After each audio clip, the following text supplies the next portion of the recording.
Nous allons voir aujourd'hui comment remplacer le pressostat et le moteur sur l'Expert Premium carbone classique et initial. Donc tout d'abord, une fois que vous avez démonté la carrosserie supérieure de l'Expert, il suffit de regarder la vidéo, le tutoriel pour cette étape, nous arrivons ici à l'intérieur de l'appareil. Donc pour continuer l'intervention et intervenir sur le pressostat ou le moteur, le plus simple, pour les modèles premium, retirer l'excitateur ici, pour le kit injection-extraction, le décaler, comme ceci.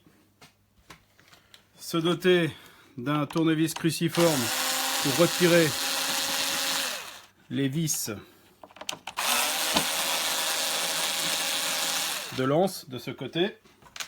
Faire la même chose de l'autre côté. Comme ceci.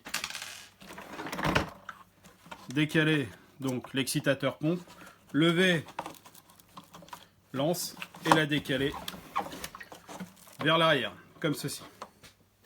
Donc pour intervenir sur le pressostat, il suffit de débrancher le pressostat de la manière suivante. Je vais plier la patte puisqu'elle n'est pas utilisée. Voilà. Ensuite, une clé de 14. Et il suffira de dévisser, donc dans le sens inverse des aiguilles d'une montre, bien évidemment, comme ceci. Ce pressostat sert à contrôler la puissance dans la cuve haute pression, c'est-à-dire la pression de vapeur. Si le pressostat est déréglé ou endommagé ou entartré, eh bien l'appareil peut se mettre à chauffer anormalement et ne pas s'arrêter. Donc, la pression monte anormalement dans la cuve. Et qu'est-ce qu'il se passe? Eh bien, vous avez la soupape de sécurité qui est ici, cette partie-là, qui s'ouvre et la vapeur part par le tuyau.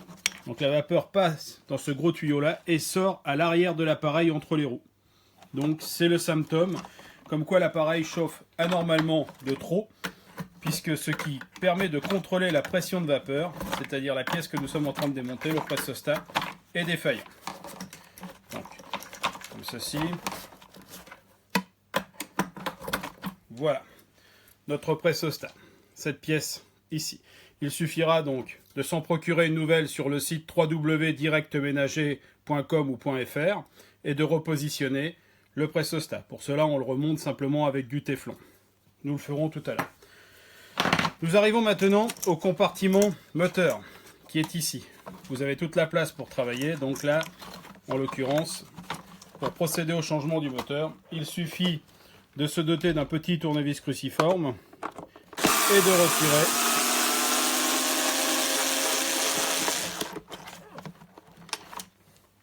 les vis du compartiment.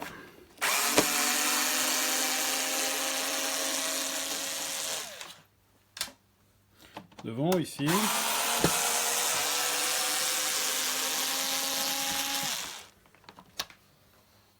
Derrière la cuve, donc vous soulevez doucement la cuve, vous passez le tournevis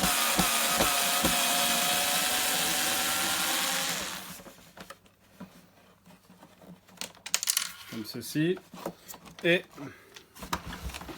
celle qui se situe ici.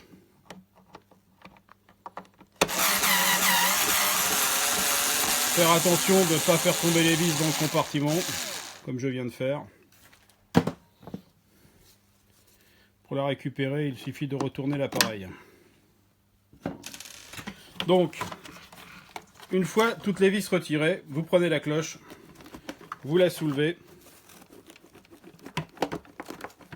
doucement comme ceci, et vous accédez au moteur. Le moteur se trouve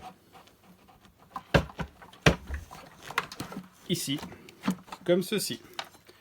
Le moteur, un joint de suspension, un cylindre bloc de maintien de turbine et la partie arrière, comme ceci. Cette partie doit toujours être propre, comme dans cet état-là. Si vous la trouvez plein de poussière, remplie de poussière fine, de plâtre, de ciment, de choses comme ça, et le moteur pareil, ça veut donc dire qu'il n'y a pas eu d'eau à un moment dans le bac de récupération et la poussière qui a été aspirée est passé à travers les turbines et ressorti au niveau du filtre, donc a endommagé le moteur. Voilà. Tout est positionné tout simplement comme ceci. Donc on repositionne. Nous mettons le coude ici avec les ergots. Cet ergot rentrera dans ce trou ici. Celui-ci là, ici. Comme ceci. Donc pour repositionner le moteur, une fois que vous avez changé le moteur, il suffit de le débrancher, changer le moteur, on le rebranche, on le repositionne de la manière suivante. Les deux ergots caoutchouc doivent se trouver au niveau des amortisseurs ici, de la turbine. On positionne notre moteur dans son compartiment. Voilà. Donc quand le moteur est sale et qu'il a aspiré de la poussière, ça ne rentre pas facilement. Donc dans ces cas-là, que fait-on? Il suffit de se doter de lubrifiant silicone en bombe, de pulvériser à l'intérieur, comme ceci, pour pouvoir rentrer correctement et facilement le moteur. Cette pièce-là, je vous rappelle qu'elle doit se mettre dans le trou ici, comme ceci. La partie noire doit bien être positionnée comme cela. La partie blanche aussi. La suspension moteur devant, voilà, de la manière suivante. Nos deux fils ici. Il suffira donc de reprendre notre cloche supérieure et de faire la même opération. Silicone ici. Positionner la coque comme ceci. Voilà. Et descendre notre coque correctement. Si vous ne mettez pas de lubrification artificielle, du silicone ou du WD-40, vous aurez énormément de mal à rentrer et les parties en caoutchouc seront mal positionnées. Ici, on peut les apercevoir. De l'autre côté, c'est pareil. Elles sont parfaitement mises à leur place. Donc, nous allons refermer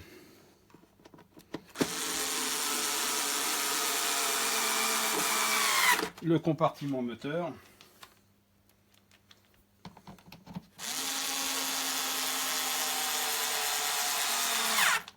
Comme ceci.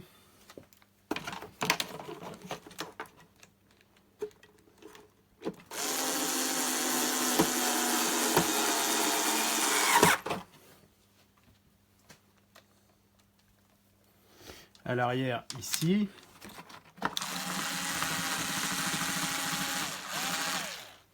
Et enfin, la dernière.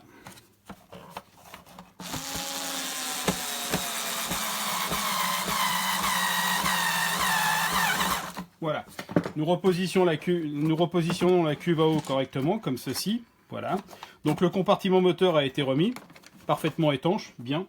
Et il ne restera plus qu'à remonter le pressostat. Pour remonter le pressostat, nous prenons du téflon de plomberie conventionnel, comme ceci.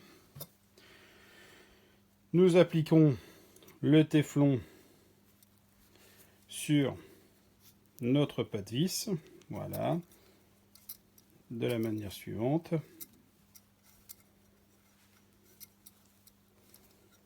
Sans obstruer le trou, bien évidemment.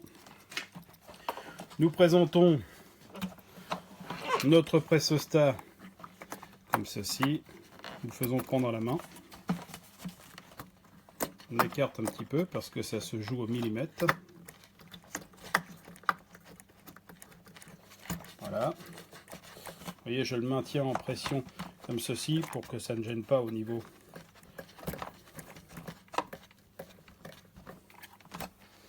Donc ensuite, on approche notre pressostat.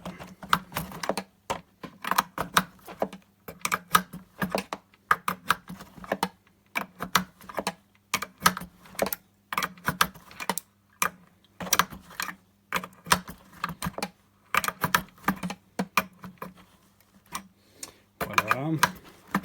Avec le téflon, ce n'est pas la peine de serrer à fond et on ne revient jamais en arrière comme ceci. Donc il suffira de rebrancher nos deux connectiques.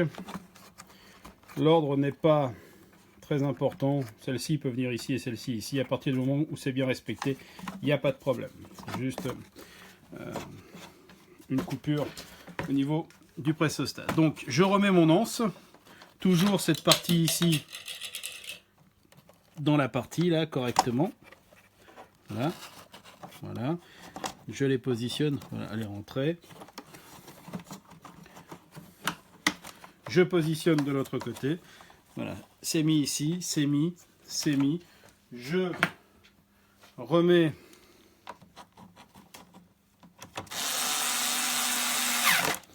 nos 4 vis de maintien de l'anse.